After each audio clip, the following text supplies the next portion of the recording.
Well, greetings and welcome to the Dividing Line. We're coming to you from the big studio with the electrical cords and stuff in the back wall there. Probably want to zoom in a little bit on that. We have rearranged everything in the big studio. We do have some things that, I need to have Jason Wallace on to talk about Simon Lacaris, and I'm talking with some King James only guys about possibly doing something. And by the way, Dr. Tuggy heard about what I said on the Dividing Line last week sometime. And he's interested in doing the prologue of John stuff, which would be really good. I think that especially would be an excellent debate to do in here. Not that he'd be in here, but in other words, start getting some online debates done, utilizing the wonderful facilities that we have here that we'll be using today. Program today, I refuse to allow this program to, and I'm getting a feedback someplace, I'm getting an echo, I'm not sure what that is. But I refuse to allow this program to become focused solely upon, one little topic and one little group, no matter how loud they are, and boy, they can be loud. And at the same time, my goal always is to make things understandable, to try to clarify things, to take opportunities for teachable moments.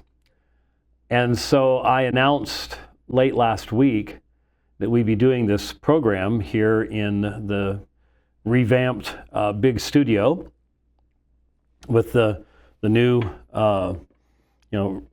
Rich started working on this stuff once I left. It's a little bit like my wife at home. I get home, I can't find anything anymore. Almost all evidences of my existence are wiped out. It takes me months to find my stuff. And I leave and Rich just starts playing and starts going, har, har, har, har, har. And so you can see the pretty cross back there he made, and this, he does all that stuff. And I could show you, I have in boxes someplace some of the stuff that I made back in, junior high school in shop class or something like that. And it's pretty bad stuff, let me tell you. Now, I have had to learn to repair a few things. And we may be talking a little bit in the future about making some changes in regards to how we're traveling a little bit. Not flying, but just, the RV life, you learned how to repair stuff as best you can. It's just sort of necessary. But yeah, I don't do stuff like this, staining, dyeing, making. I would just be dying, and a different spelling of the word. So this setup we have here would be perfect for doing some, have Jason on over there, and we can talk about Simon Lacaris, and then set up some of these debates. We can use the same material we have up there right now, which is my accordance setup. And so we'll see what comes of all that. But like I said, I refuse to allow the program to be hijacked by other topics. And one of the reasons, last night, I preached at Apologia Church. You come home on Thursday and Sunday you're preaching. Pretty quick turnaround, but I sort of had the feeling that Jeff could use the time. He's just as busy, if not busier than I am. And so I got to church about half an hour early. A lot of people do. And I don't know, maybe 15 minutes before the service started, a woman came up to me with her mom, and they're visiting. Her mom, at least, is visiting from Minnesota. I don't know if she was. And I've just plopped down on, there's this one little place that I sit over on the side. And so I'm like, hi, nice to meet you, how you doing? And she tells me that her husband always listened to the dividing line. And then she says, when he was in hospice, he put his phone on his chest to be able to listen to the dividing line. Obviously indicating to me that he had gone on to be with the Lord, not because he was listening to the dividing line. And so we recognize that we have a responsibility with this program to reach out to a wide audience. And so we want to continue to do that. So we're not going to be talking about provisionism and Leighton Flowers and all the rest of the stuff over and over and over again. What has happened since that debate about, 11, 12 days ago, is really a study in how to create fictional narratives. I noticed over the weekend the mainstream media was creating a fictional narrative about something that former President Trump said. And he had said something in one very clear, obvious context. He was talking about the auto industry, he was talking about Mexico, he was talking about China, he was talking about, moving materials through from China to Mexico into the United States, things like that. And he said, unless I am elected, there's going to be a bloodbath. And he was talking about the auto industry. He was talking about where things can be coming from and the destruction of the American auto industry. And it was very obvious to anybody who cares to listen to what's being said. Don't get me wrong. There are times when Trump does that to other people too. So I get it. But the collective creation of a completely false narrative that I can guarantee you, there are millions of people in the United States today that think that Donald Trump said, unless I'm elected, I'm calling for a bloodbath, a revolution. I'm surprised there already hasn't been a Supreme Court justice someplace that's kicked Trump off of the ballot for leading a new insurrection based upon that very thing. That's the point. That's the issue, that you can create fictional narratives. And so the fictional narrative that is now being promoted by the rather desperate provisionist playground, as I call it, excuse me, has to do with my errors about Greek in the debate.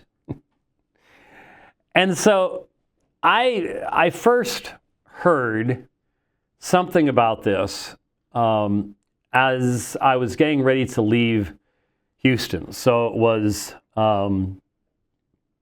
after the Dale Tuggy debate, which I've heard next to nothing about. I finally, for the first time, saw today a video of a debate review with Dale Tuggy and somebody. And so it's been pretty quiet there, very quiet amongst the Catholics for the Trent Horn stuff. But it's been the provisionists who, from the Jason Breda debate through the Leighton Flowers debate, it's just been incessant. Even Phil Johnson has had to make reference to the silliness of what's going on. So I heard about a review where a Greek scholar corrects my Greek. And so, as I said on a previous edition of The Dividing Line, while we were still on the road, I downloaded, now I use I've used a number of downloading programs over the years, and they all seem to stop working. Something new comes along and you have to buy it, and probably the same company just getting you one way or the other. Anyway, the one that I'm using now, which works the best for me, gives you an option of downloading video or downloading it and converting it to MP3 audio. Well, I decided I was going to listen to this while driving, so better to do audio. I I don't know. It sort of scared me to, plop your phone up on the dashboard. I think I've seen some people do that, to be perfectly honest with you. Little scary. Right now, I'm 51 feet long when I'm going down the road at about 17,000 pounds grand total. So yeah, not good to be watching TV while doing something like that. So anyway, I downloaded it as audio, and I told the story on the Dividing Line. I started listening to it, and I got 15, 16 minutes in, and I started hearing things that clearly demonstrated to me that the individuals doing this did not understand what the point of the debate was. They misrepresented what I was saying. And I actually have, I have taken the time to track these things down. And so we will do our first test. We're trying to make a bunch of stuff work here, and we'll do the best we can, but I could just see all of this crashing and burning badly. What? Hey now. Rich is going, hey now. Well, let's. If I were him, I wouldn't be saying that until I hit a button and we find out whether this works. That's what I would do. But this is about 10 minutes, 42 seconds into this particular review. Now, again, I didn't see this. I only heard it. And I was explaining on the Dividing Line why I just reached up and turned it off. And so here's around the time period where I eventually gave up. So let's listen in. Talking before. So I'm going to mention this now, and then I'll mention it again later on when it becomes apparent again, which is James brings Greek into this debate a lot. I don't doubt that. Real quickly, I listened to the entire debate Saturday morning just to double check one thing. And that is, did the term aorist ever appear in the debate? And it didn't. And what surprised me was how little Greek there was. Now, yes, when I was cross-examining Leighton, I had the Greek in front of me, and that's what I was using. But there was very little actual discussion of grammatical forms or syntax or anything like that. The main discussion, and this does come up eventually, the main discussion was on the semantic domain of akuo and manthano, to hear and to learn in light of being taught by God.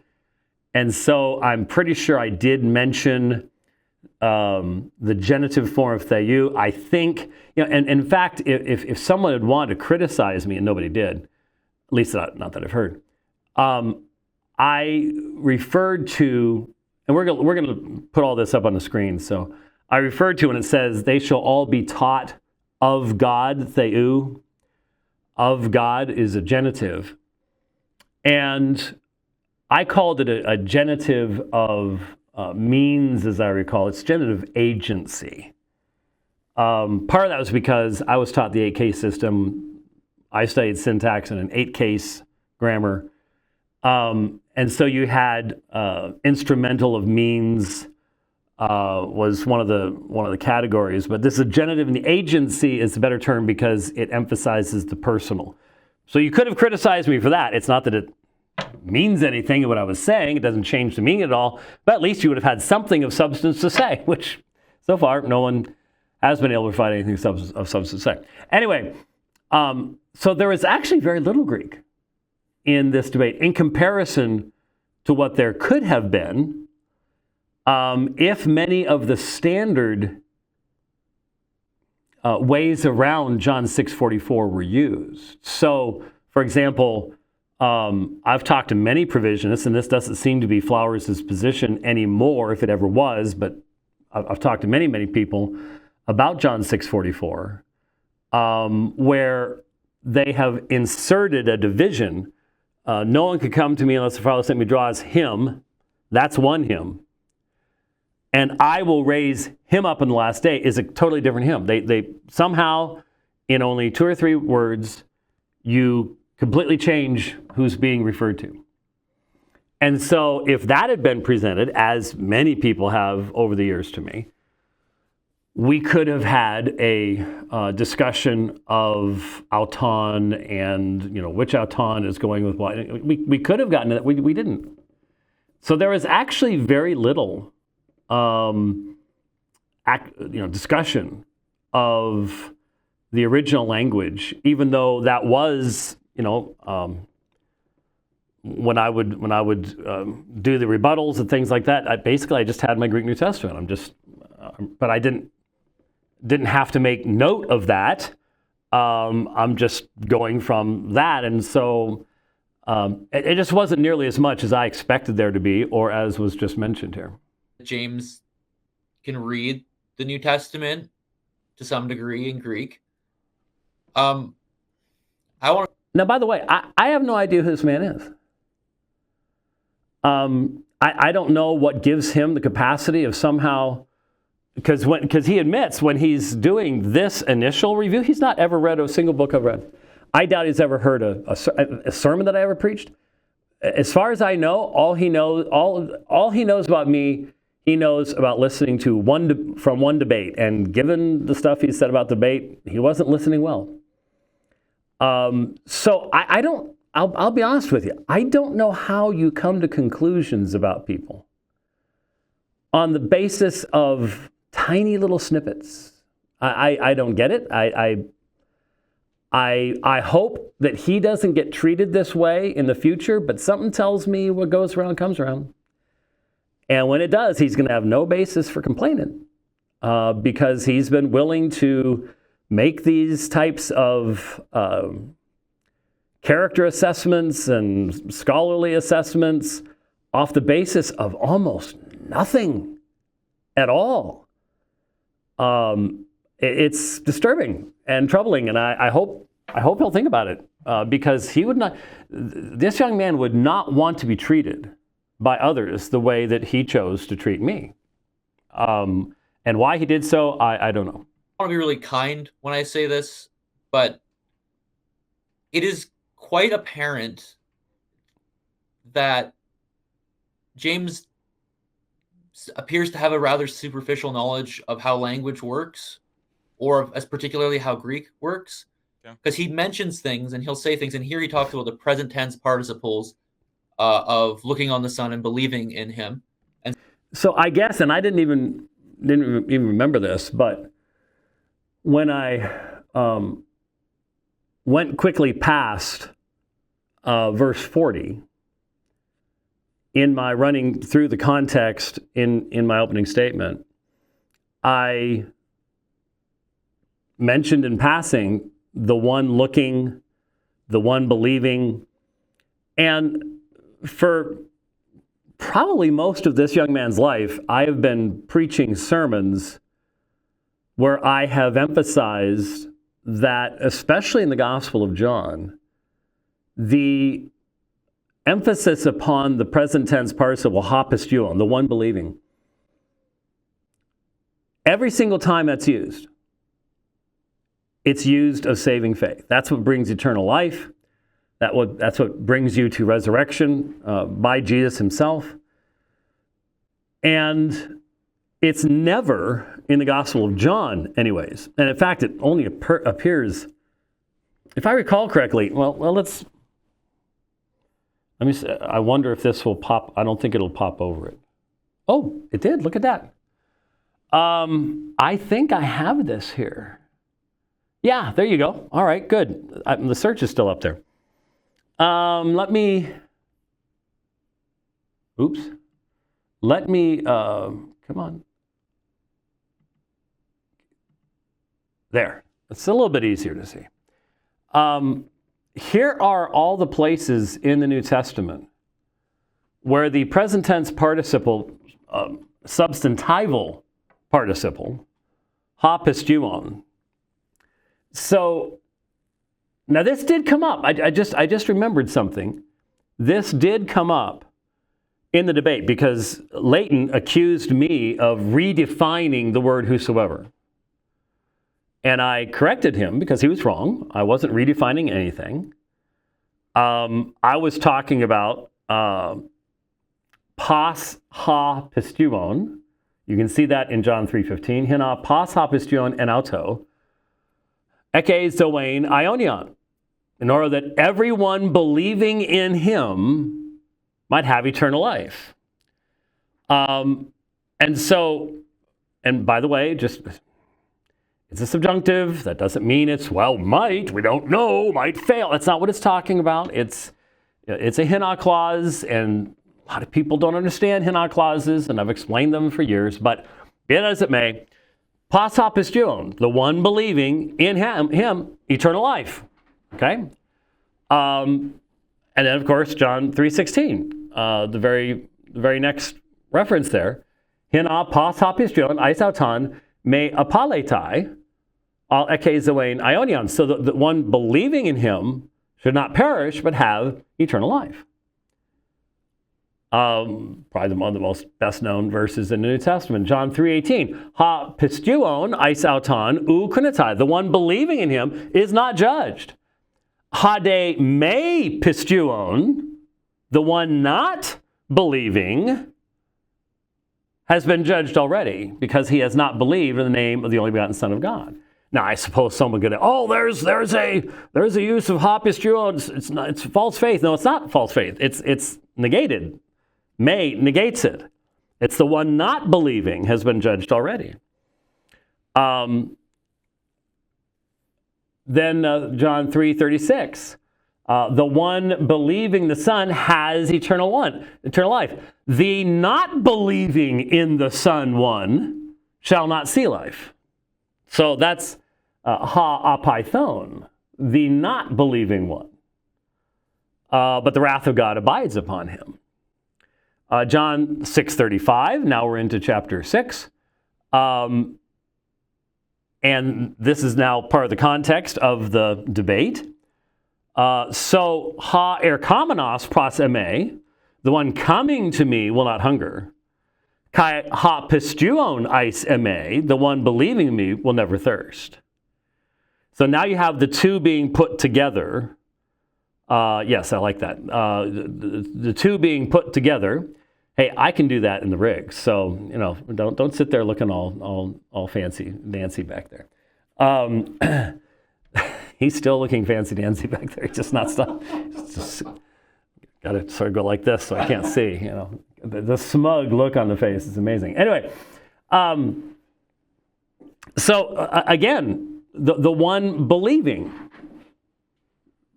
will never thirst. This is true faith. Present tense, substantival participle. John 6:47, right in the middle of our context. Amen, amen, lego humin.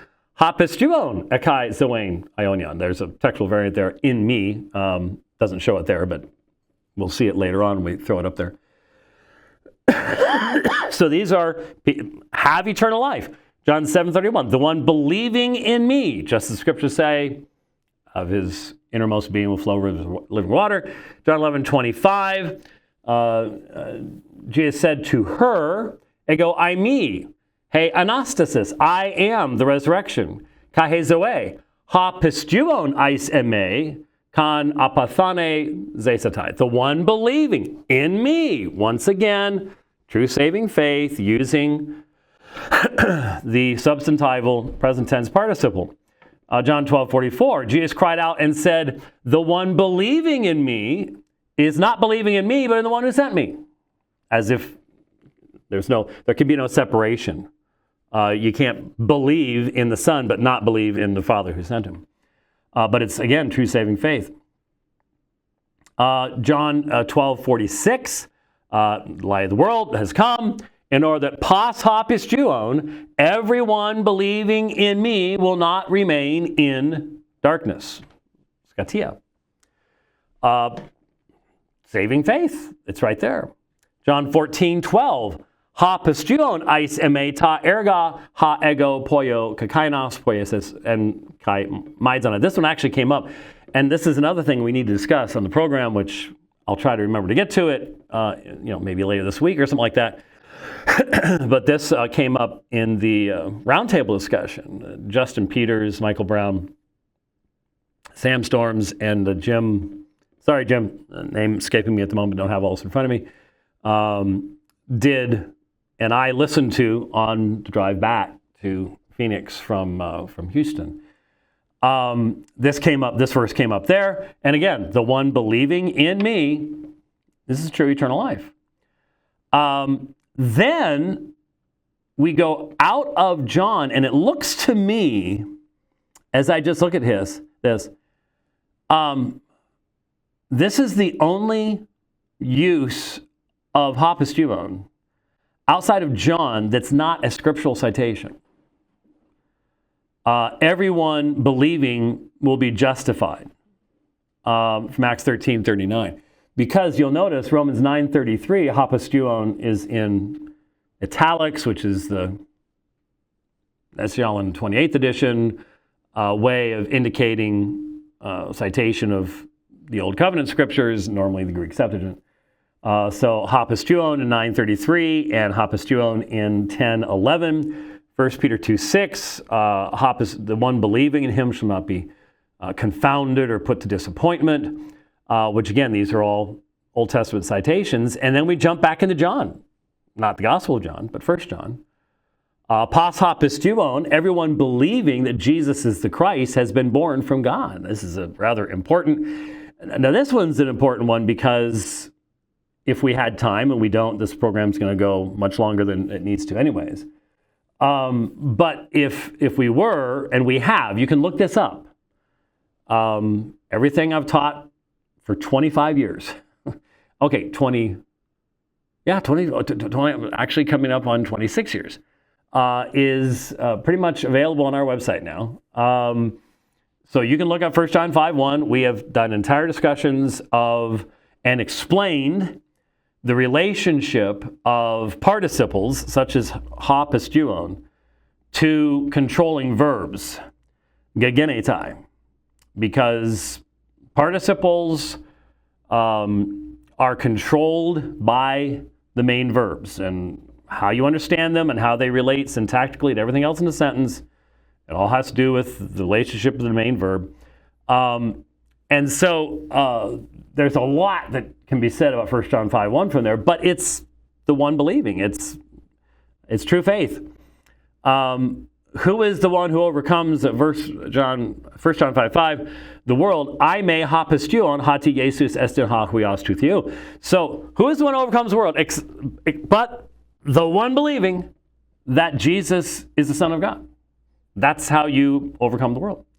And the last, 1 John 5:10, the one believing in the Son of God has this testimony in himself.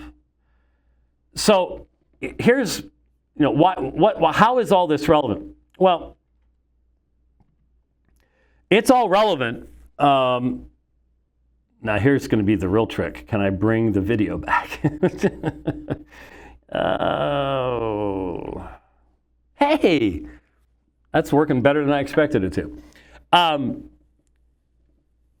What happened when I commented on what we're looking at right now was he says, I don't think he really understands the language, and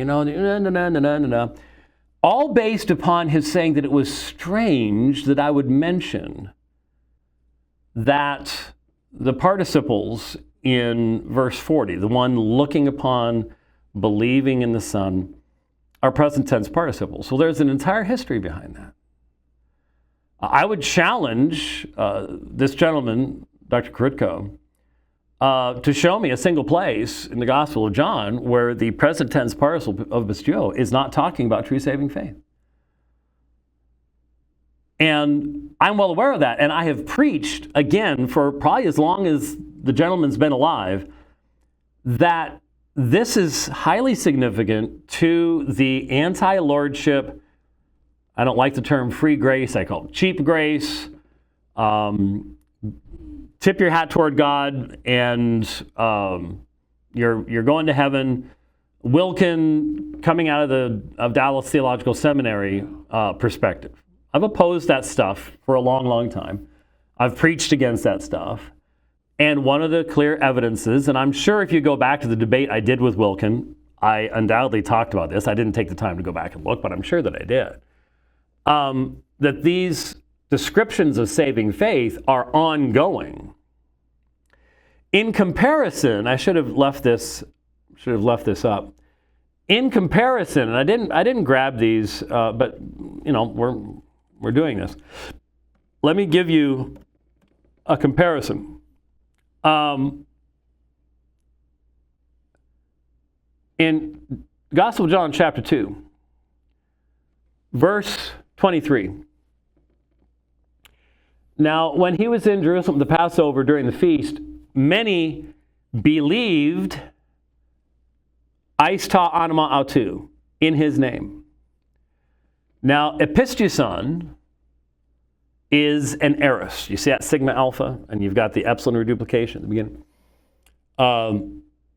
Epistuson is aorist. Many believed in his name. Okay? But then notice what it says. Not because they knew who he was. Not because they recognized their own need. Not because they were looking to him for spiritual substance. Theoruntes, which again is a participle. And so you'll notice it's translated in the LSB, when they saw his signs, or seeing his signs. But again, especially, and it's not a substantival participle, these types of participles are even more dependent for their translation on the main verb in the sentence, or at least if you have complex clauses, it can get even really messy. And so they saw the signs he was doing. But notice what happens. Autos de Jesus uk epistuen. Now it's interesting. Notice the LSB. But Jesus, on his part, was not entrusting himself to them. But it's the same root word. And so they believe aorist in him. And the aorist is just the most basic, simple way of expressing an action. It can refer to a past action, but it can also just be the action taken as a whole. And present tense can emphasize ongoing action if the context indicates that that's what is being communicated. But the reason you have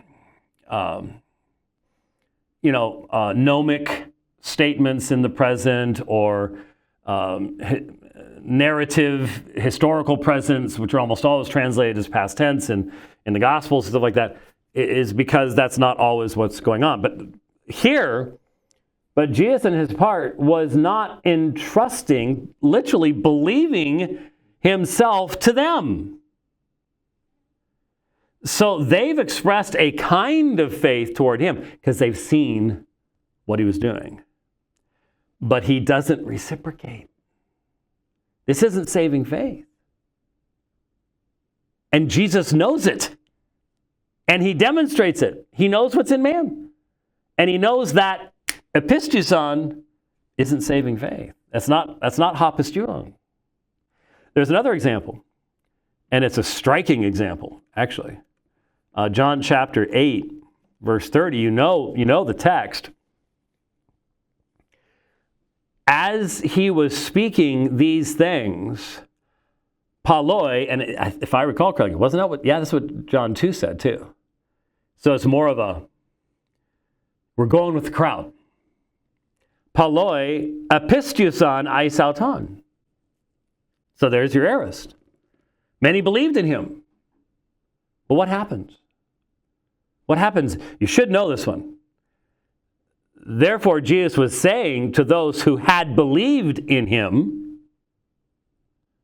to the Jews who had believed in him, if you remain in my word, you will truly be my disciples, and you shall know the truth. Kai he aletheia eleuterosai humas. Oh, ouch, oops, Jesus wasn't trying to make friends. You will know the truth, and the truth will free you. And what's their immediate response? Us? We don't need to be freed. Does man become angry when you say he's enslaved? And by the end of the chapter, they're picking up stones to stone him. They believed, but that's a real fickle kind of belief. So here's what I'm saying. You can demonstrate that especially ha pistimon, is only referring to true faith in the Johannine corpus. And then you can find key texts where the aorist is clearly referring to false faith. And so I have said, and they even at one point in Leighton Flowers put up a quote from a book. They didn't bother to say which book it was from, so I don't even know which one it was from, or when it was written, or what it was even talking about at that particular point in time. But in the quote, I said, is almost always placed in the present, or for false faith, almost always placed in the aorist. Almost always is not a rule.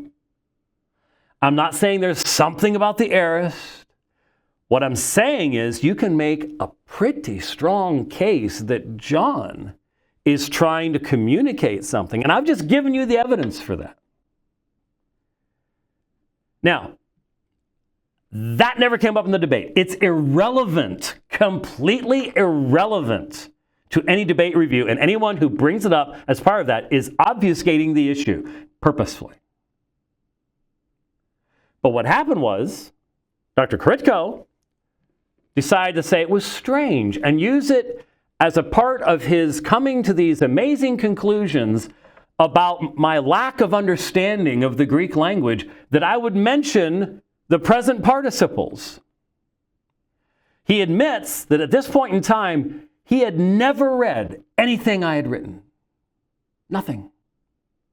So he doesn't know that when he was a child, I was preaching on this passage and emphasizing these very things against the idea of a tip-of-the-hat faith toward God being sufficient to actually bring about eternal life. That's why I say I do not understand why anyone would do what he would do. If you're a scholar and someone comes to you and they want to steal your scholarship, to obfuscate issues, you should say, no, that's not my place. I'm not going to do that. And I'm certainly not going to do it without doing the homework to be able to do it right. So this was what we were talking about right here, okay? And so he's noting the grammatical forms. He doesn't really give you what he's trying to mean by that. He's saying, I had for decades in print, and the man I'm debating has written 2 books, stealing the titles of my books to change them around, and I explained it in both of them, so I didn't need to, sir. I didn't need to. And you're literally going to tell people, this is something people do when they're trying to pretend there's secret messages in the Greek and all the rest of this stuff.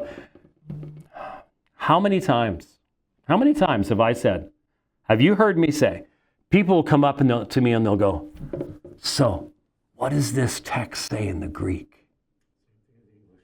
And my response is the same thing it says in English.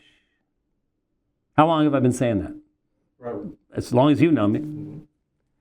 Does Dr. Kritko know that? No. So why does he lie about me? I don't know. I don't know. Don't get it. How can you be so brash as to do this kind of thing? I don't know. I don't get it. I don't get it. It's sad, but I don't get it.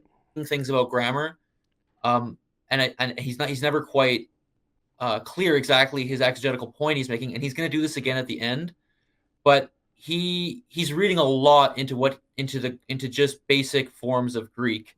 A participle doesn't really mean much in and of itself, and Okay, when I just went through all the uses of hopisteuon, did I explain what the significance was?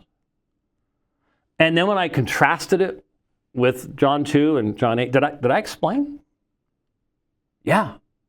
Had I done that 30 years ago? Yeah. Could anyone who wanted to know that have found that information out for themselves? Yeah. Why doesn't he? Don't know. I don't know his motivations. I don't get it. I really don't. He's a former Calvinist. Does that mean that's the explanation? I don't know. I can't say. All I can do is provide you the evidence that his statements are just, there's no reason to accept them. In fact, there's every reason to reject them as having any validity at all. You can say things in multiple ways in Greek and mean the exact same thing. So unless you're going to explain what you mean by why a present tense participle is important here, I don't know who you're speaking to. Are you just trying to signal that somehow you have this, you know the Greek, and there's some hidden meaning in the Greek or something like that? Okay, can you see why I'm like, you got to be kidding me? Now, I actually need to play a little bit more of this. Don't want to, because we haven't even gotten to the stuff you do with Leighton Flowers yet. But when he then talks about the 10 to 12 second statement in the middle of the Q&A section after the final statements of the debate, and this is the only thing people have focused on. One thing. Not the arguments in the opening statement, not the arguments in the rebuttal. Because they can't. They can't deal with that, because that's where the debate took place. Instead, it's this other thing, and that's what we got to look at. Yeah, and so I'm going to stop on this one, because he actually brings this up again right near the end, and it's pretty problematic, because he critiques Leighton, saying that Leighton's exegesis is faulty because he didn't realize there were present tense participles and not finite verbs. And anyone who knows Greek can read it, and so you didn't really introduce me that much, but I read Greek, so I'm a Septuagint scholar kind of by trade, and among other things that I work in. And so I read a lot of Greek all the time. And so if someone said that, I'm kind of getting ahead of the game here, so maybe we can cover it a little less later. If someone says there's a huge exegetical weight that's between a participle like I'm walking and a finite verb, he walks, that almost never would happen in language, and especially in Greek, that there's somehow an argument fall apart based on that. And so James doesn't explain it later on, nor here, what he means by citing Greek grammar. He doesn't explain it because it was a 10 to 12 second statement in the Q&A where I only had 30 seconds. Okay? And I had explained it if you had listened to the debate. He didn't even represent what it was about. He didn't even get it right. We're going to play it. Let's go ahead and play it. Let me take this down. I've got a lot of stuff up here. Of these things. Oops. But if you know Greek, you're going to go. Okay, well, he goes on to, again, make some more insulting and condescending statements. Well, that's not it. Where did I put? Oh, well, that can't be it. Oh, here it is. Okay. Yeah, by the way, this is the first time I have used the clip function. Now, I didn't see a clip function, another thing, but I saw it said clip, and I'm like, might as well try. You can make little clips out of videos on YouTube. I didn't. It's probably been there for 10 years, and I didn't even know it. No, I'm sure it hasn't. But here's what happened during the debate. But you need to know, you need to understand something.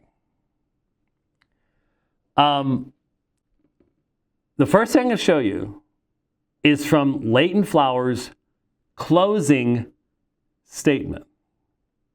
So this cannot be even slightly relevant to the main argumentation of the debate, because it's in a closing statement and he's bringing up an assertion that he did not make during the debate. Now, that's technically a violation of the rules. You're not supposed to bring up stuff like that. But, okay. I have theorized one of two things. It's just a theory. I'm allowed to theorize about things, okay? Here is this is what I've figured. He gets up there. He's talking really fast. He's getting really emotional. And he decides to throw out a statement about the terms in John 6:45, the one hearing and the one learning. Now, one of two things. Either he opened up Logos or whatever it is he uses, Blue Letter Bible, I don't know, and he clicked on the term and he saw that it said active. And so he goes with this statement. Or, I think, more likely, someone in his group, probably from the seminary, sent him a text and said, hey, he's all wrong about what he's saying because those are active, not passive forms in John 6:45. Now, what was it I was saying? And this is what we're going to look at some other guy. I don't know what his name is. Someone sent me this brief little clip. This guy's talking 100 miles per hour. It must be being played at 1.5 times or something. No one ever talks as fast. But he's ripping along, and at least he knows what part of the argument was. One of the things that I said in the debate, and we're going to look at this when we go over to John 6 here. Here. Might as well make Rich start earning his pay over there. He's getting paid a ridiculous amount of money. He's sitting back there. I mean, union people, it's just ridiculous what they get paid.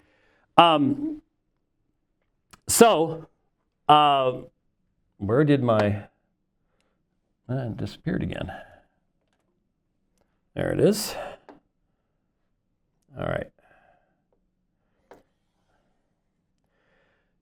So we're looking at 6:45. It is written in the prophets, and they shall all be taught of God. There's your genitive. Genitive of agency. This is an adjective.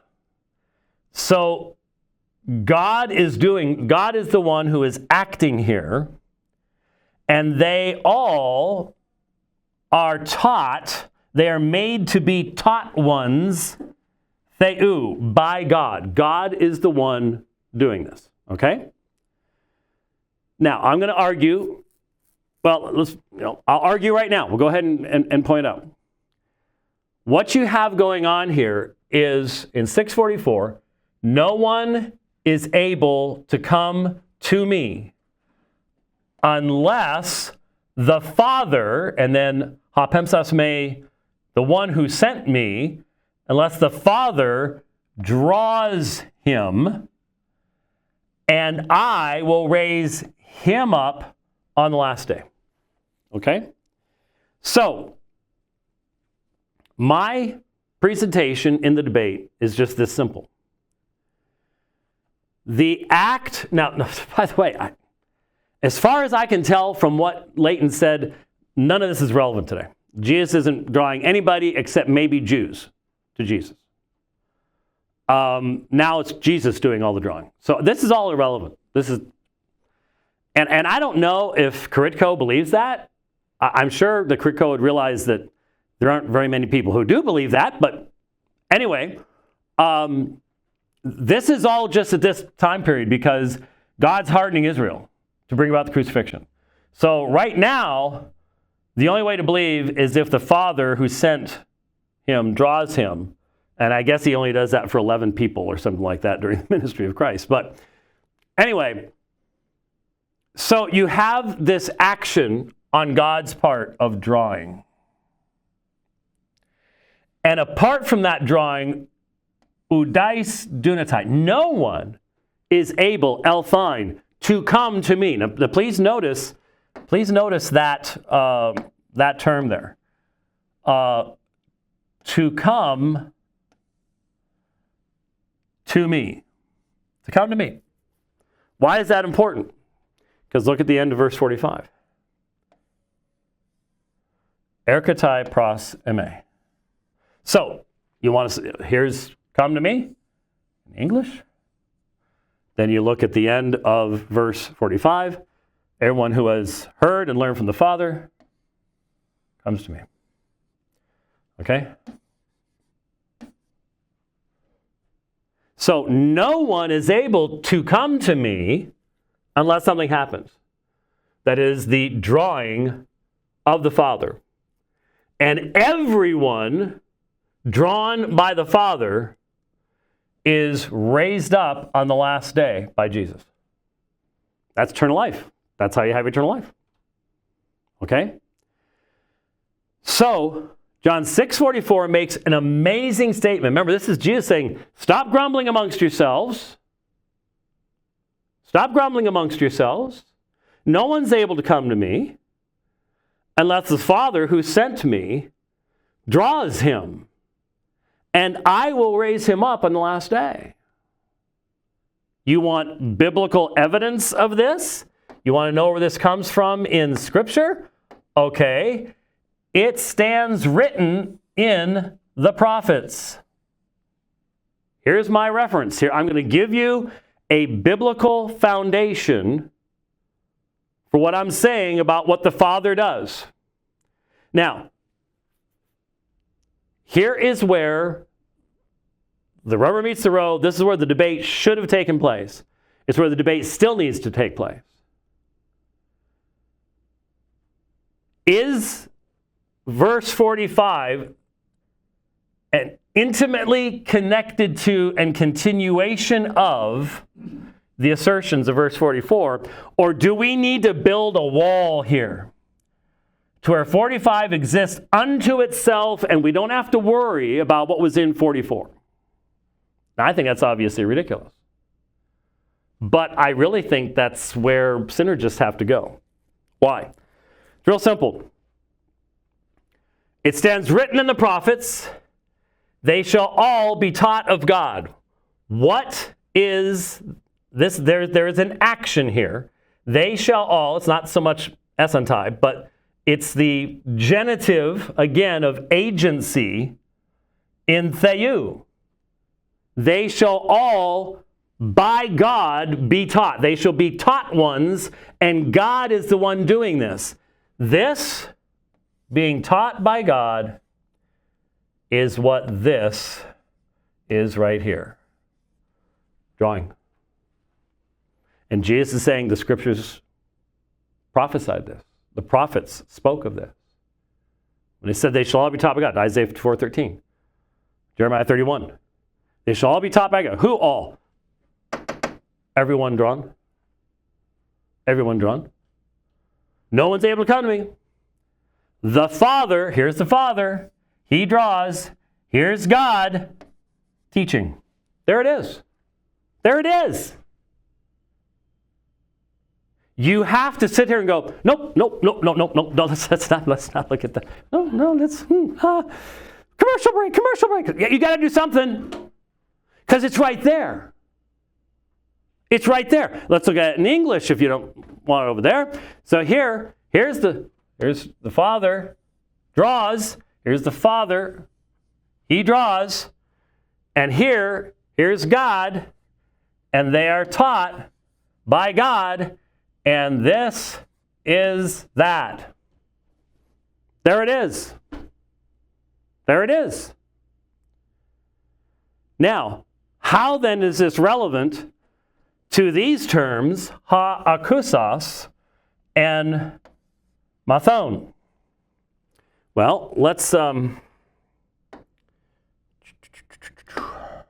make all the pretty stuff go away for a second.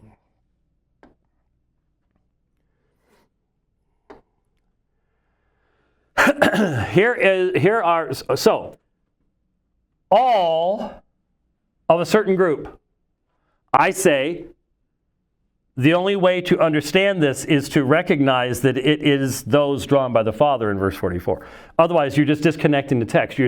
It's the exegesis of agnosticism. Well, we don't really know what it says. It might mean this, might mean that, blah, blah, blah. No, it's very clear. All is referring to those who are drawn. It's the him right there. All right? So, every ha-akusas. Now, it's interesting. It's not up here, but if you're wondering what that little thing is, textual variant, it's un. So, in some manuscripts, it says, they shall all be taught of God. Therefore, the one hearing from the Father and learning is coming to me. So, if you're wondering why in the world that's there. Now, this one article is functioning both for akusas as well as mathon. They're both substantival participles. And they are aorist active participles. Here was my argument that Leighton certainly didn't understand, or he would not have made the statement that he's going to make that I'm going to play for you. He would not have made the statement. And evidently, again, my theory is this was sent to him by somebody else. It's just a theory for crying out loud. But if someone else sent it to him, they didn't understand it either. The reviews just right over almost everybody's head. What I said is that hearing and learning semantically in the realm of meaning, semantic domains are when you look at the meaning of a word. Some meanings have very small semantic domains. They're very specific and technical. Others have huge semantic domains. Logos, oh my goodness, used in so many different ways. Okay? So what I have said is that hearing is a passive action in its very definition. I just stopped and it got quiet in here. But I still could hear one thing. It wasn't Rich's stomach either. It was earlier, but it's not anymore. Rich is getting ready to start doing funny things with knobs to get back at me. It got quiet in here. And the other thing I heard? The air conditioning. Now, did I create the sound of the air conditioning? No. To hear is a passive action. Now, I understand that somebody could argue, I'm going to trip over this thing and we're going to have a great YouTube video as a result of that. As he just falls out of the, I'm not going to do that. Don't do that? Well, don't do that. If we monetize it, we'd be doing great. But I keep hitting this one's sticking out front, and we're going to have to spin that in the back, or I'm going to end up on the ground. Anyway, you could make an argument that you need to be able to see. So seeing, John chapter 9, is one of the, people who can see are blind, people who are blind can see, okay? Yeah, but that's still a passive reception. It's reception of what's outside you in the world. Your eyes are receiving impulses. When you hear, you're hearing things from outside. The same thing with learning, okay? It comes to you, this information comes to you from other sources. They say, yeah, but you have to work at learning and stuff. Okay, you might want to say that, but you can't work at learning if there isn't something to learn. You're still taking something in. And the problem is the synergist who wants to go, well, they shall all be taught of God as just everybody, or Leighton said all of Israel, and now he's saying something else, I guess. I don't.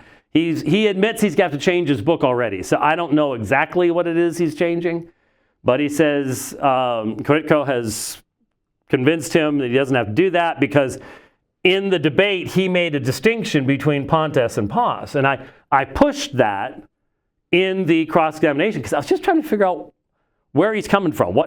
How do you...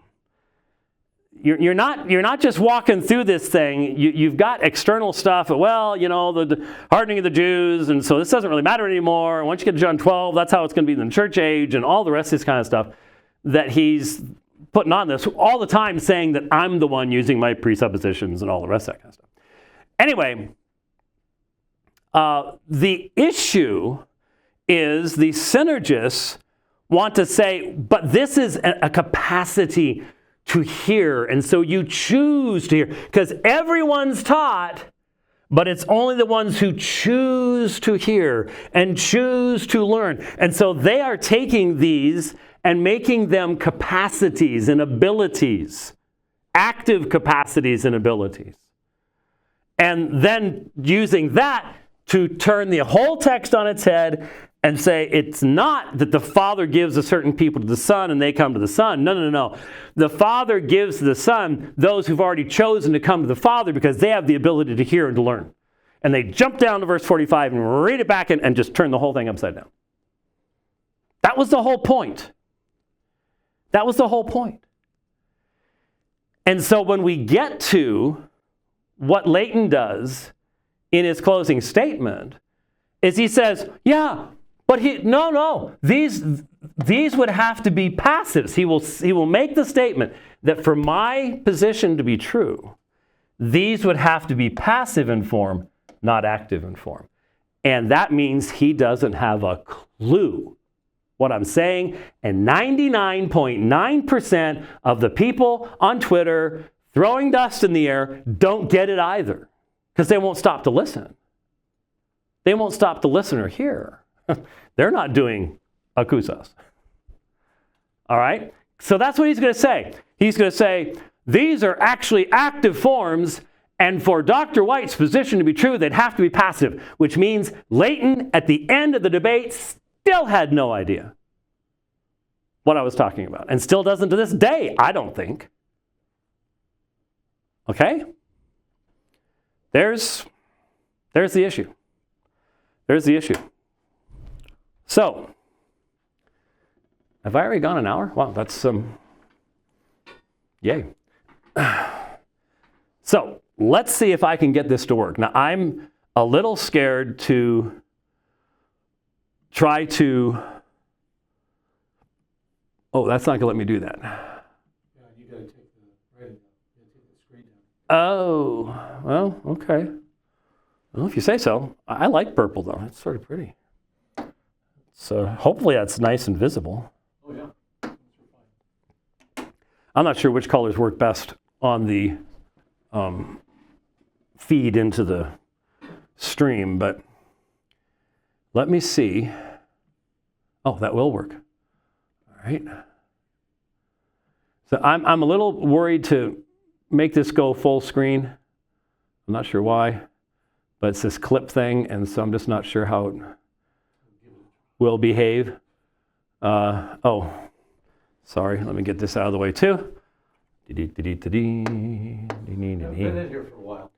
Yeah, well, I haven't been in Phoenix for a while. What are you talking about? Yes, this just appeared on my screen. No backups for 853 days. Yeah, this is not the one I back up. Okay, so here is Leighton's statement. All right, so this is his closing statement. So I've already made my closing statement. This is now Leighton's closing statement. He also keeps on talking about the passive realities, again, bringing his presupposition into the text. But yes, I can quote from Mounts. I could quote from his friend Michael Brown. All of them talk about, as a matter of fact, in the Greek, these are not active verbs. And they've happened previously, and they're passive verbs. In order for them, they're not passive, they're active. They're listening and learning. So they would need to be passive in order to support Dr. White's view, but they're not passive, they're active verbs. And so just to assume, he also keeps on. Okay, so there's the clip. Did you catch it? First, he says it backwards. Okay, first he says these are passives and not actives. And then he goes, no, I'm sorry. They are actives, not passives. And then he says, for my position to be true, he says as he slides right off the chair into the next room, for his position to be true, they'd have to be passives. No, they wouldn't. Has nothing to do with it. How come all you smart Greek reviewers aren't all over him for that? How come? Might there be a prejudice on your part? Maybe you're not really trying to just review, you're trying to promote a narrative, possibly. Sort of like NBC and CBS. Yeah, y'all are acting like the mainstream media, sadly. Because he was wrong. And so that's in his closing statement. I don't get a chance, there's no rebuttal. So you'll see me looking down at my iPad, and I'm like, is he talking about the participles? Does he know what a participle is? Does he know what a circumstantial participle is? Does he have any idea? And why isn't he interacting with my actual argument, which would require him to actually be dealing with akuo and manthano? Not talking about active and passive forms, because I never said they were anything but actives. They're participles, for crying out loud. It's pas ha akusas. Everyone doing this action. That's where the circumstance, that's why the participle is important. It's not just a verb. And Dr. Kricko, you should know that. You read this language. That's why I just don't understand. You know better. I just don't get it. Where's the prejudice coming from? Why are you so unfair? Why are you missing such obvious things? I don't get it. So, that was where Leighton did his thing. And so now, here is what I said. And once again, this is in, I have exactly 30 seconds. And so what I chose to do is I had already answered everything he had just said in his 60 seconds. So I'm like, let's go ahead and comment on what he said earlier. I do not have time to go, by the way, Leighton still doesn't seem to understand semantic domains. He doesn't understand why I say akuo and manthano. This is taking in, these participles are being governed by the genitive of agency in the scriptural citation. They shall all be taught by God. God is the one doing the action, making them didaktoi. That's the fulfillment of the drawing of verse 44. And therefore, everyone who is the recipient of that action hears, learns, and comes to Christ. That's the consistent reading of the text. And not one of you Greek geeks can dispute that. You can try to throw shade, you can try to cut things up, but all you're going to be doing is giving us the exegesis of agnosticism. It's not really that clear. Jesus wouldn't be that clear, right? So I have 30 seconds, and all I've got time to do is throw out, he said they were active verbs, they're actually participles, and he is wrong about understanding semantic domains. I don't have time to go through all that. It's funny. I can't think of a single one of these people putting out videos that's ever done a debate themselves. They don't know what it's like to try to make coherent statements in 30 seconds. And it's so easy to sit around afterwards going, well, you should have said this and you should have said that. Well, I'm looking forward to the day when you try doing it. Then I'll get to sit back and sit in here and do my debate reviews. And that'll be enjoyable. So here is this the right clip? Yeah, it says clip. So yeah, this clip is all of 20 seconds long. 20 seconds long. Here we go. Once again, verse 45 is being turned upside down, and I will just simply, we've already covered all of this, but I will just correct one error in Dr. Flowers' closing statement. He tried to identify hearing, the one hearing and learning. He doesn't seem to understand those are participles, they're not finite verbs, and so he was in error about his application at that point. Once again, that's it. And I just looked at the time thing.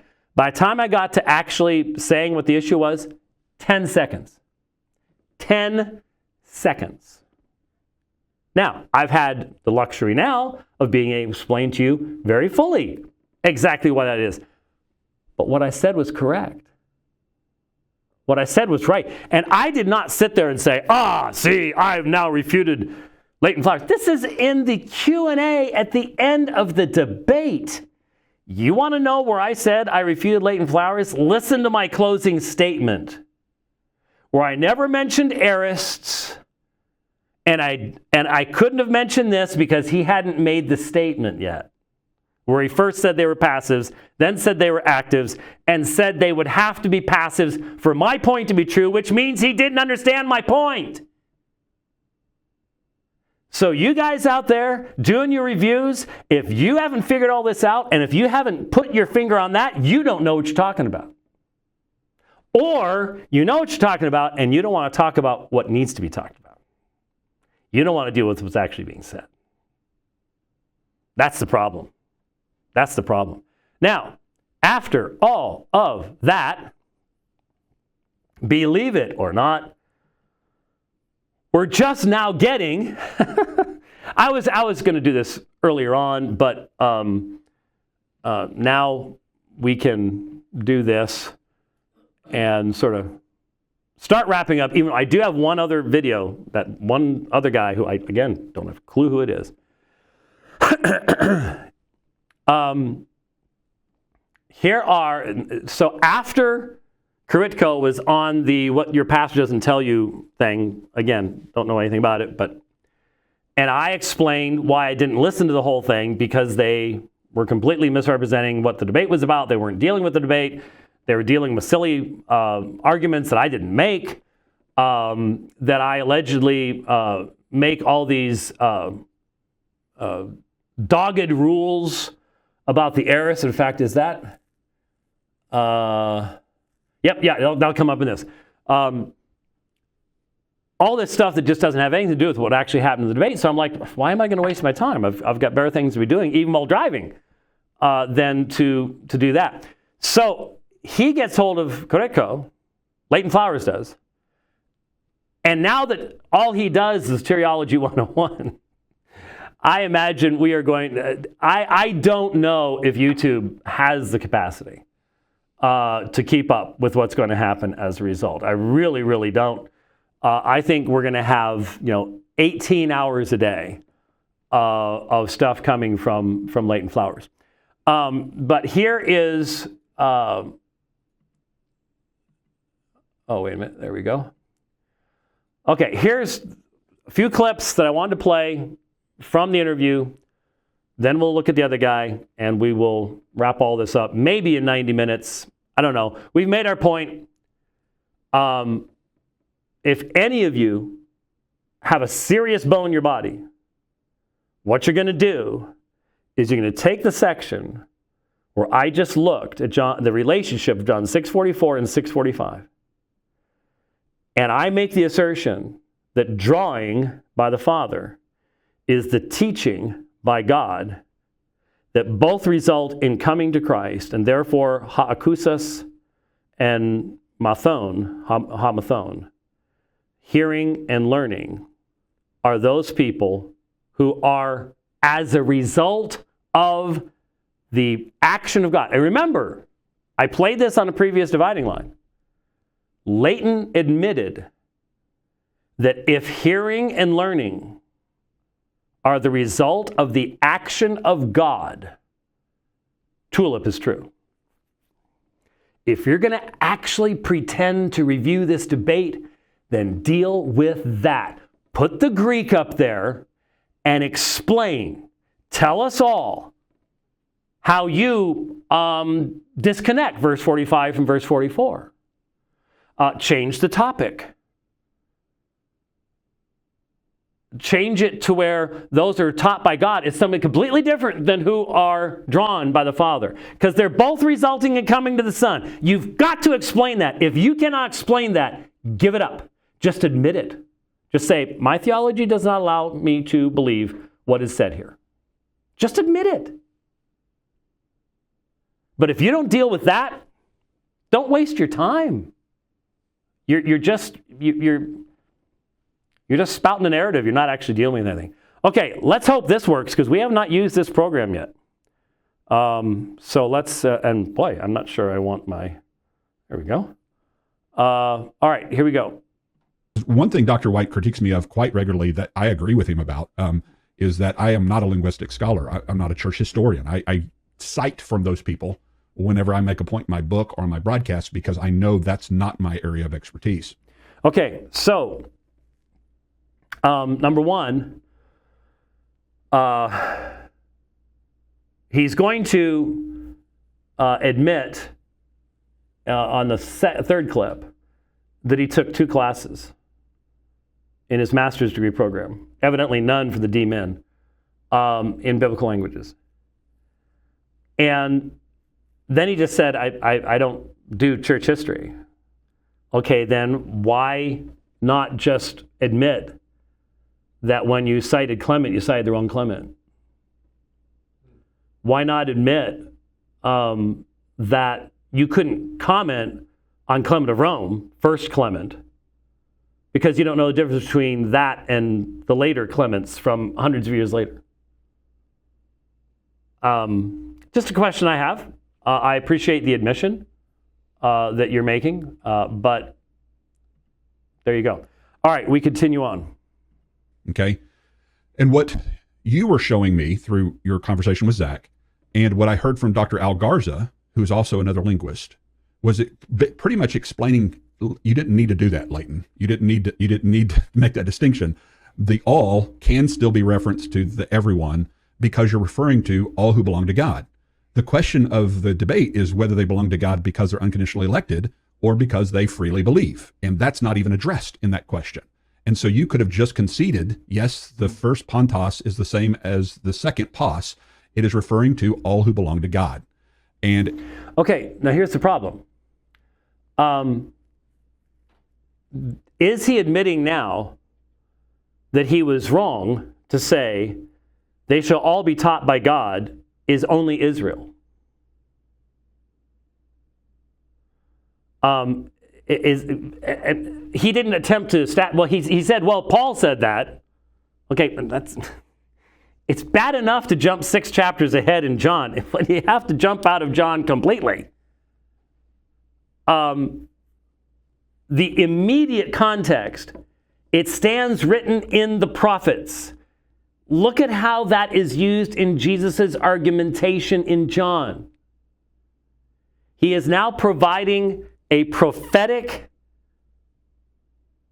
foundation from the Tanakh for what he just said. No one has the ability to come to me unless the Father who sent me draws him. And by the way, if this is just about Jews, is the sending of the Father of the Son just about Jews too? Of course not. Of course not. This isn't just about Jews.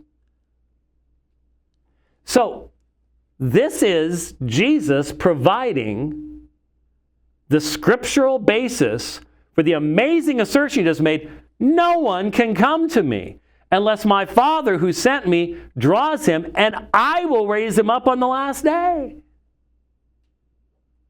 That's what verse 45 is about. That's why you can't read it backwards. You can't insert your synergism into it and then make it the first verse in the chain. But that's what he did.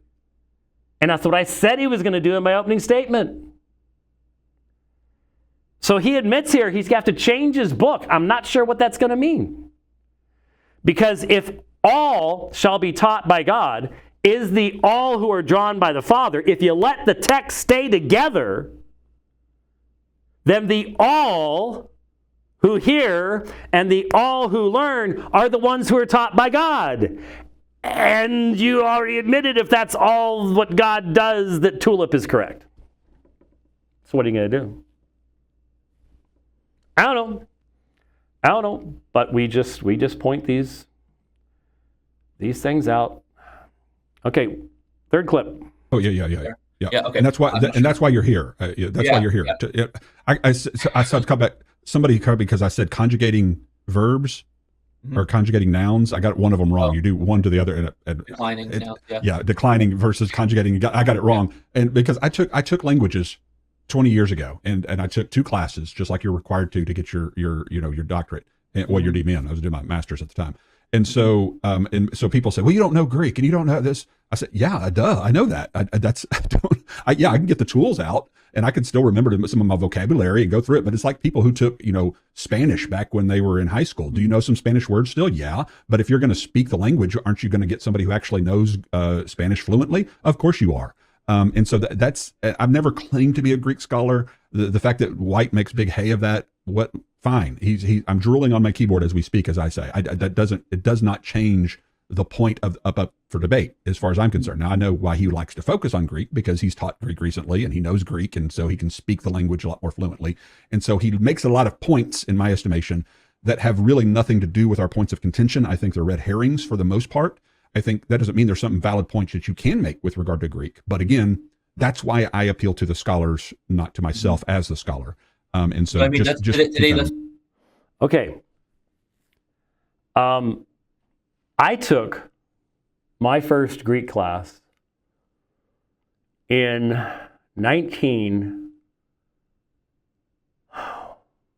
it was either 83 or 84.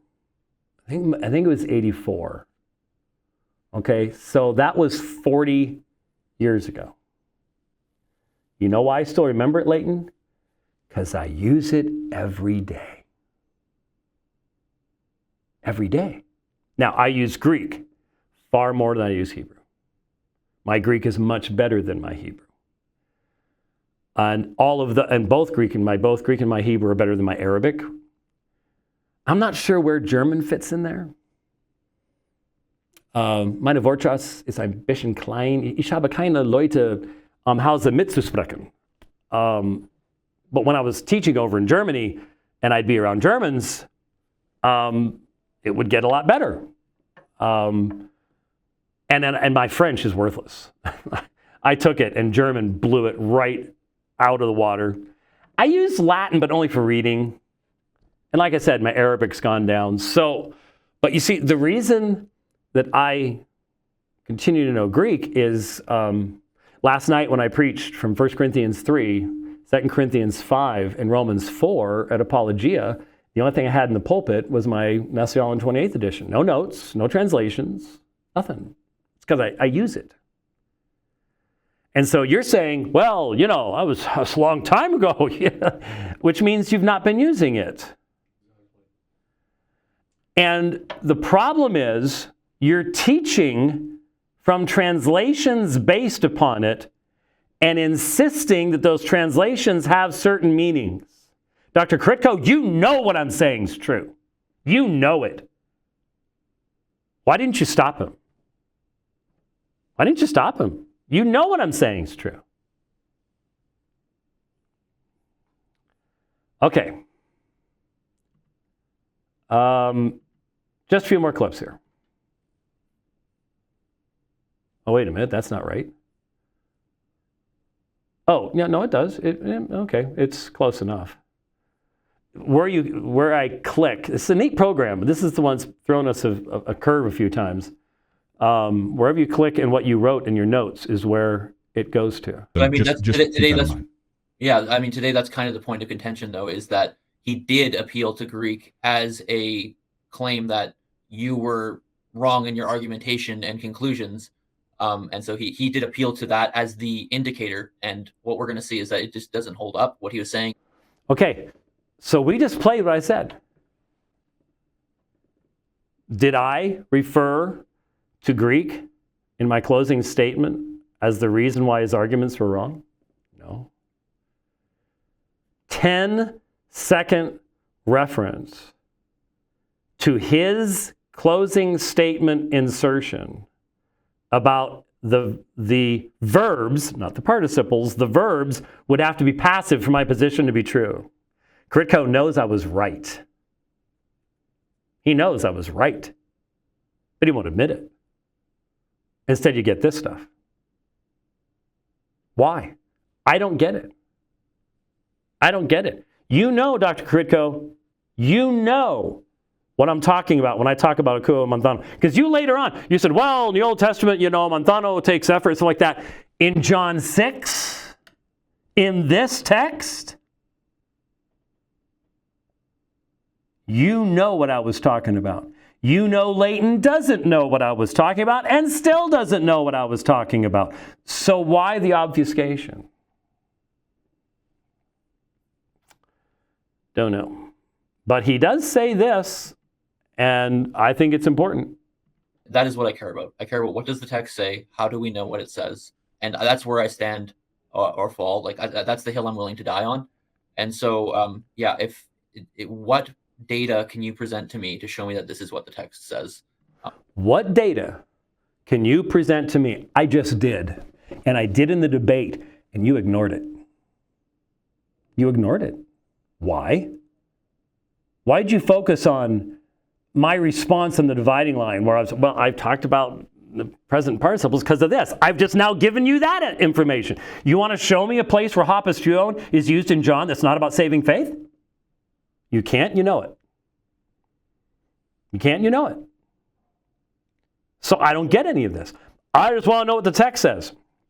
Well, I would say it would be good if you're going to review debates, you might want to adopt a new one. I want to know what the debate was actually about. That'd be a good idea. That'd be a really good idea. Two more. Done that work. I have not read James White's books. And I actually have now read some of it. I have. Okay. Matter of fact, just so people know real quick, Joel, before you continue, because I know the average layman watching this may or may not follow what he just said. And so here's a clip from his book. And so let me kind of reemphasize what he's saying. He says the use of the present tense indicating an ongoing living faith versus a false faith, which is almost always placed in the aorist tense. Catch that? Catch that? Now, again, it would have been nice if they had bothered to put up what book this was from. I've written more than 20 of them, so it would be nice to know. But if it's a little bit small here, John, as is his custom, refers to Christians as the believing ones, tois pistuusin. English translations normally miss this important element of John's gospel, the contrast between true saving faith, which is almost, does that say almost? Oh, it says almost. Look at that. Almost always expressed through the use of the present tense indicating an ongoing living faith versus false faith, which is almost, A-L-M-O-S-T. Do we know what this word means? It's not a Greek word. Almost always placed in the aorist tense, which, by the way, we just demonstrated for you a few minutes ago. Making no statement about its consistency or vitality. It is literally, even to those who are believing in his name, or the believing ones who believe in his name, the term believing is a present participle. Number two, the verb born, and this has got to be Potter's freedom. Because I don't think I would have addressed this in Drawn by the Father. Or maybe God's sovereign grace. I don't know. Anyways, egenetheson is in the aorist passive form. In its context, not just because it's an aorist, in its context, it is plainly said to be an act of God. All human agency is denied. So that's what's up on the screen. Was any of this in the debate? No. Did any of this come up in the debate? No. Did the term aorist appear in the debate? No. Then what's this about? When I gave a brief explanation on the dividing line about why I stopped listening, I mentioned in passing that I had said present participles because in John you have this thing going on with hapastuon And then you've got John 2, John 8, the aorist used of false faith. And they turn this into me making dogged rules. I didn't make no dogged rule, and you know it. And you know it. That's what I don't get. Well, I do get it on Leighton's part, but I don't get it on the other guy's part at all. All right, last one. This is his longest. Here's where I get corrected on the Greek. And I've already seen people talking about my embarrassing errors on the Greek. And you know they don't have a clue what they're talking about, but they're going to believe it. And I guarantee you, 5 years from now, I'll get into a conversation with somebody and they're going to repeat this stuff. And they don't care if it's been refuted. It doesn't matter. As long as you get it out there, it provides you cover. That's why this is happening. That's why this is happening. It's sad, but that's the way it is. So this is over 3 minutes. So I may have to stop it once or twice. But here's the big argument. So there are many factors. And I'm just giving you two ideas here. There are lots of factors that go into deciding when things are conceptualized in one way or another. And this is a feature of the Greek language. So that's a lot of talk there. I understand that. But I'm giving you just an idea of what we're talking about when we talk about tense here. This is a very flexible thing. And you're not typically going to find kind of like these dogged rules, like James is saying here. Okay, that's a lie. Prove it. Where did I ever give you a dogged rule? I gave you no dogged rules at all. The quote on the screen puts the word almost in it. No dogged rules. Complete misrepresentation. Complete misrepresentation. Dr. Carrico, I hope no one ever does this to you, but you're guilty of doing it to others. Why? We don't know. But I presented no dogged rule. I had never told anyone that the aorist, because it's an aorist, means false faith. I've said in John, there seems to be a contrast, and here's what it looks like. I've already given you the examples of it. And that was all I said, because you're the one that made the unkind, unfair, prejudicial statement in the preceding quote-unquote review, which wasn't a review, that it was strange. And then you used it. Well, that's probably an indication of, secret meanings in the Greek. Bunch of baloney. Bunch of baloney. You could have saved yourself this embarrassment if you had done your homework first, but you didn't. And now it's like, well, you're making the accusations. We've got to show the other side. Okay, so hopefully that's somewhat clear. Now, what he was saying to Leighton in the debate was very specific. So even if all that didn't make sense to you, please follow right now. Okay. Okay. Please follow right now. Here is Dr. Koritko's understanding of what I was saying in the debate. And anyone who's watched the debate knows that what I was saying is John 6:44 and 6:45 are understandable as long as you continue the narrative. Drawn is defined by Jesus from his Old Testament citation as being taught by God, and that therefore everyone hearing and learning, that is not some assertion of ability on their part, but it's the result of the agency of God in making them didactoi. That's the argument of the debate. And if you're an Oxford-trained scholar, well, that doesn't mean anything today. It's the woke school that should be irrelevant to Christians anymore. But if you're an Oxford-trained scholar, you should at least be able to figure out what the point of the debate is. Right? Okay, here we go. And what I critiqued was John 6:45. Leighton is wrong in his application of that verse because in the original debate he said because he mistook that they're participles and not a finite verb. So Leighton assumed it was a finite verb and not a participle. Therefore, he was wrong. Okay. We just watched this, didn't we? When did that 10-second moment take place?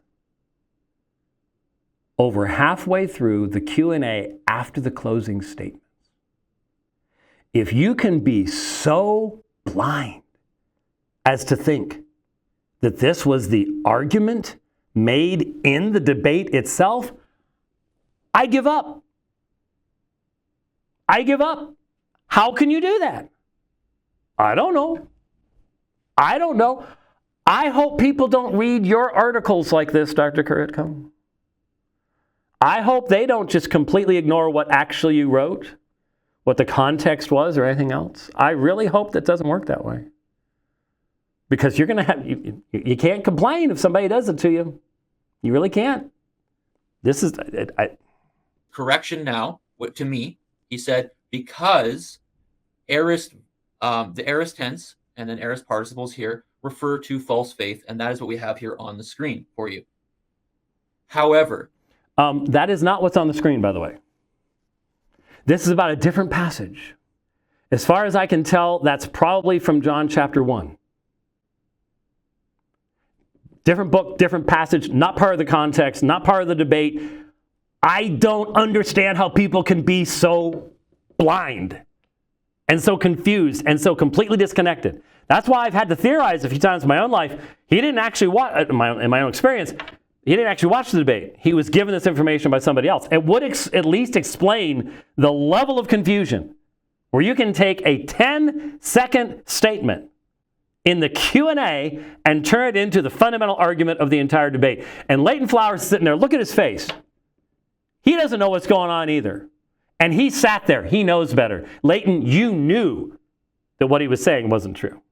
You knew it. And you just sit there and let him go. Yes, sir? Algo says that what's on the screen is from the Potter's Freedom, page 185 in the Kindle edition. Thank you.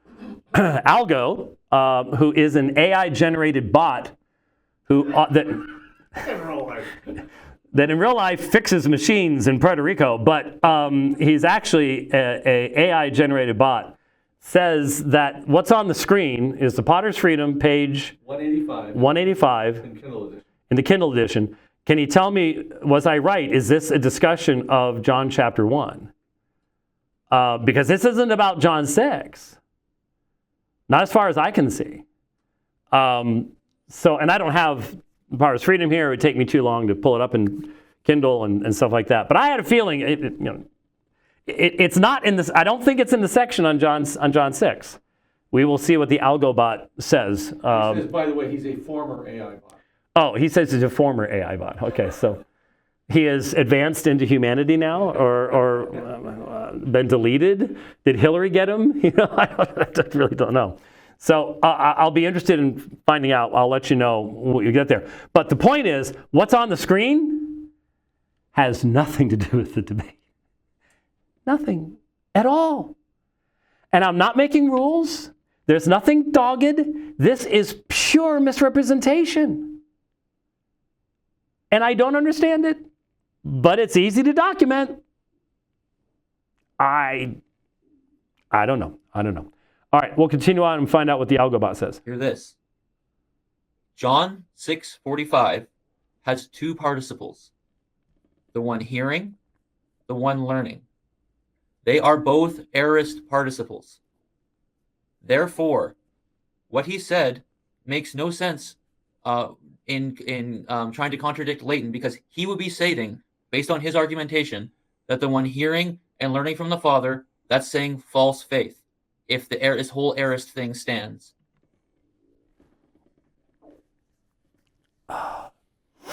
So, here we have an Oxford scholar confusing a statement at the end of the debate about Leighton not understanding what Akuo and Manzano mean semantically, in their semantic domains, that these terms do not mean these are inherent capacities of all people, but they are the result of God teaching, which is the drawing. Both result in coming to the Son. So I make reference to his error in his closing statement. So we're not talking about the debate anymore here, are we? Nope, we're not talking about the debate anymore. because now he wants to pretend, and it's pretense, it's falsehood, that I've made an argument. Because he even said, because we had a Twitter exchange, he even said on Twitter that I presented an argument to him. I gave nothing to him. I was explaining why I stopped listening to the original review because the person was making silly statements, and that was him. And now we have the assertion that I am teaching that if it's in the aorist, it's false faith. That is a lie. L-I-E with a capital L and a capital E. Never said anything like it. Anything? Nothing yet. The algo bot went offline? I don't know. Oh, okay. It could be.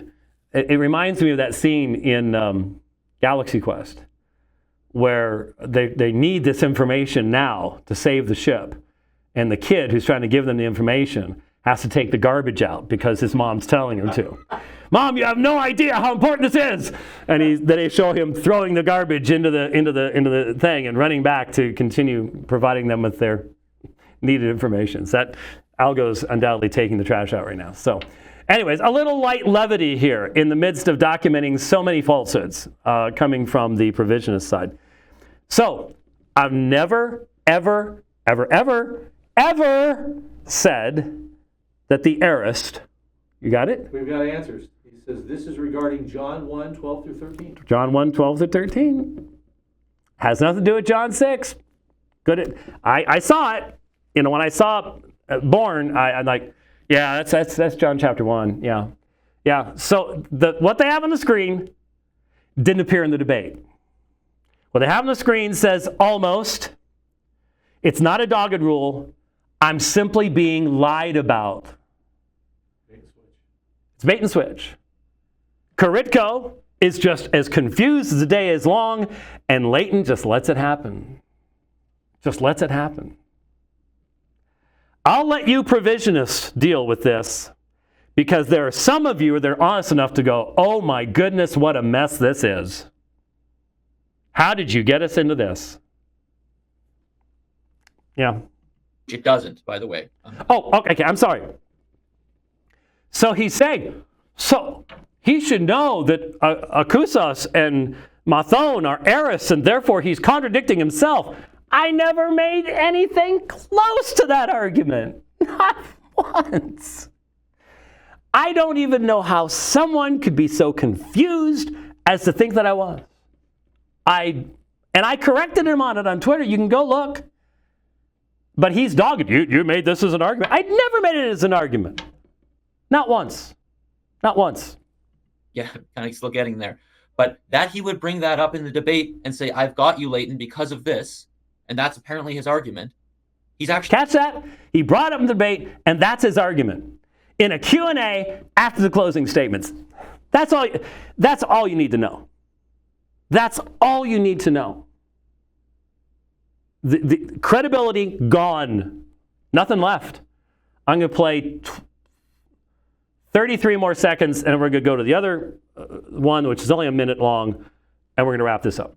Shooting himself in the foot because he's then saying that the hearing and the learning are false faith if this whole aorist thing stands. And so this is why in my original commentary with Zach on What Your Pastor Didn't Tell You, I went, I don't think he understands the kind of the ins and outs of the Greek language. I'm sure he can read the Greek New Testament. I'm sure that he has somewhat a knowledge of it, but this statement is just incorrect. And so Okay, this statement is mythology on Dr. Karitko's part. It has no connection with reality, has no connection with the debate, has no connection with the book, has no connection with the subject. Refuted 100%, nothing left. I mean, there is no way of saying, well, it might be that. No, there's no might here. This is utter misrepresentation. Utter misrepresentation. It's astonishing. It really is. Let me see here. Oh, come on down. There you go. All right. So that's enough for Karitko. One last thing to do, because I said on Twitter, that I would do this, and so I'm going to do it. And here is this odd video that was sent to me. Not really high quality. I don't know who this is. The face looks slightly familiar to me. If the Algobot knows, I'll be glad to tell everybody. But you can tell this is very low quality. You can't read any of what's up there. But it started off. This must have been played when the recording was made at 1.5 or above. The guy's talking. It's a chipmunk thing, and he reads the Greek. And again, it's so fast that I don't know.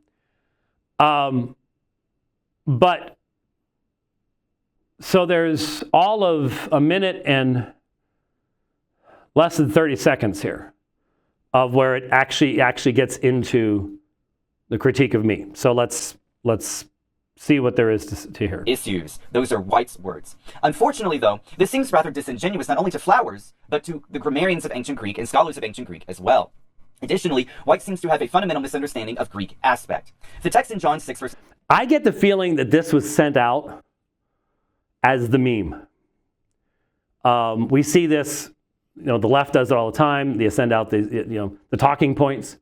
And so the thing is, I don't know anything about aspect now, okay? Taught it many, many times, but I don't know anything about it. So this is the thing you're supposed to be repeating. Is aspect. Oh, okay, all right. So what's wrong with whatever it is I said? 44 and 45 reveals active participation at the hands of the agent, and that they are Man, is there some way to slow this down? It's hard to even understand from the speakers over there. It's not very loud, but it's so fast. The only thing I can figure is they had to try to cram this all into whatever you can post on Twitter. And hold on a second. Let me see. Playback speed. Okay, I don't have much of an option here. The only thing I've got is half. Okay, it'll take a little bit longer, but at least it might be understandable now. Performing an action outwardly, hence the active voice. Moreover, akuo, the verb to hear, and manthano, the verb to learn, are aorist participles in the indicative active voice, which is nothing more than a fancy grammar rule for past tense. That is to say that they are not in the passive, which would have been in the middle/passive voice. Additionally, the only verb in the middle/passive voice is the verb erchomai, which means to come, and it's in the infinitive, which means it's in the middle voice and not the passive. So, it is rather bizarre that White would argue that, though the verbs are in the active, the agents are passively receiving the action, which in this case is hearing and learning. It's very puzzling. Furthermore, Dr. Koretko has revealed recently in another video on what your pastor doesn't tell you or didn't tell you, and he states that the words akuo and manthano, to learn, or to hear and to learn, have a distinction, and that the latter, to learn, requires more output from the agent, which is to say that the agent must do more when learning as opposed to hearing. In other words, the agent is doing more than passively taking in info, making the action there in John 6:45 active. Koretko buttresses his argument by using Polybius from his work entitled Histories in Book 3, in which Polybius himself notices the distinction between the words there, akuo and manthano, explicitly stating that there is more work involved for the agent. Dr. Koretko also rightly points out that White should have supported his assertion with a source, which is what you do in debates and scholarship which seem to be lacking in his opening remarks concerning this claim in John 6. Sorry. Okay, this is what happens when you have one confused person putting out videos that confuse others. So here's some guy, don't know who he is, and he's following what Kritko says. But we've just documented that Kritko has no idea what I was saying in the debate. And he's not dealing with what was in the debate at all. So what is interesting is that he talks about finding references, which, again, if you have really good Bible software, if you have, I'm a big accordance guy. I think it's great, but accordance, Logos, they all have modules that you can buy to where, you've got BDAG and you've got Lo and Nita, you've got various lexicons that you can utilize and look up references. And then there are modules you can get that will give you fuller examples from secular sources and things like that. And it's always fascinating to look at background usage, though, of course, simply finding something outside the New Testament doesn't mean it has anything to do with what's going on in the New Testament. You have to prove that from the initial context. And the point is that in John 6:45, the one hearing and the one learning are both doing the same thing. They're coming to Jesus, which in 6:44 is the result of being drawn. So it is irrelevant to argue that it takes more effort to Monthano than to Akuo. What in 6:45 is even talking about these individuals doing anything? Theou is the genitive. God's the one acting. Stick with the text, people. They can't, because they're synergists. And so in essence, they don't believe what the text is saying. So that's why they don't stick with it. They're going to run someplace else. So you've got one guy causing confusion for another guy who just follows what he's saying. And then because he can read Greek real fast, I don't know if it was recorded at that speed or whatever else. He just rips it out there. He's the one doing the, see, I can read this real fast type thing. But then doesn't seem to understand what the issues are either. And so again, he's confused. He made the same mistake that Leighton Flowers did. This would have to be in the passive. Okay, I've already explained that one 10,000 times on this program. We're not going to need to repeat it again. Let's just point out the argument is really bad, really bad. Okay, now that was nearly 2 hours worth of material. All right, we have gone through the text, we have played video, we have demonstrated that the Provisionist playground is cranking out all sorts of stuff that simply requires you to not have watched the debate. What?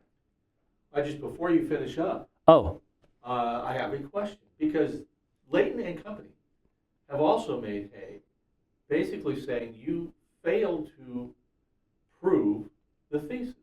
Oh. And it's like, but wait a minute. If the only one acting is the Father and the Son reacting, okay, but there's no motivation, there's no... it's not what we do that is the basis of the condition. We're doing there. Therefore, the condition is unconditional. It's in God. Only with the Father. Right. And the fact that they how did they miss that? Well, I don't have ears to hear. I have ears to hear. They have. That's the part that scares the daylights out of me when I think of these guys. Yeah, I know. Yeah, if you didn't hear it, Rich was talking about the fact that they're going, well, that doesn't prove unconditional election. Hey, if you want to prove unconditional election, go read the Potter's Freedom. I gave you every reference I can think of demonstrating unconditional election. The point was that John 6:44 teaches that God draws a particular people. And I knew that Leighton Flowers' current theory on that is to do the end around by going down to 45, inserting human capacity and ability into hearing and learning, and then reading it backwards all the way up to verse 37. And so I headed that off at the pass, but it didn't make any difference because that's all he's got. So it's not like he can shift gears or delve into the text and come up with something else. There's nothing to delve into the text to get. It's clear, it's compelling. But look, all I can do is present it. And the joyous thing about being Reformed is, and you see this, you see the behavior of the Provisionist playground right now. The childish memes. I've seen my face in so many childish memes because they're threatened by what happened.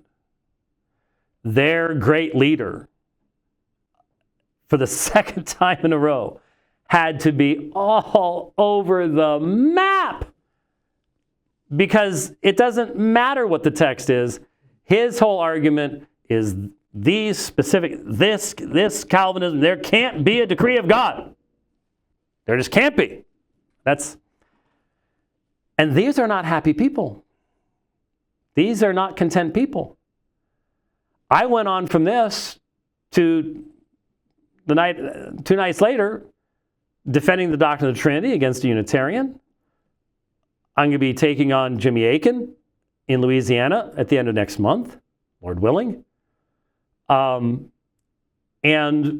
I'm starting to work on setting up a debate for later in the year that will be absolutely epic and will be fairly new for us, but very important at this particular point in time in history. And I don't care if the Provisionists keep making stupid memes. The only people who are listening are the people in the playground. I want to do this program so we could point at someone and say, look, you want a response? Here it is. Watch the debate. Watch this program. There's nothing more to be said. There's nothing more to be said. We've dealt with it with the help of the AlgoBot, which is nice to have. Okay, well, thank you for putting up with us for 2 hours today. I'm thankful the stream survived that long. Been rock solid, good. This is Monday, so I'm not sure when. I need to get hold of Jason Wallace and see if we can't arrange to have him on. We can do it in here, have him up on the screen, and talk about some important stuff in regards to Eastern Orthodoxy. So we'll be going that direction. Thanks for watching the program. We'll see you next time. God bless.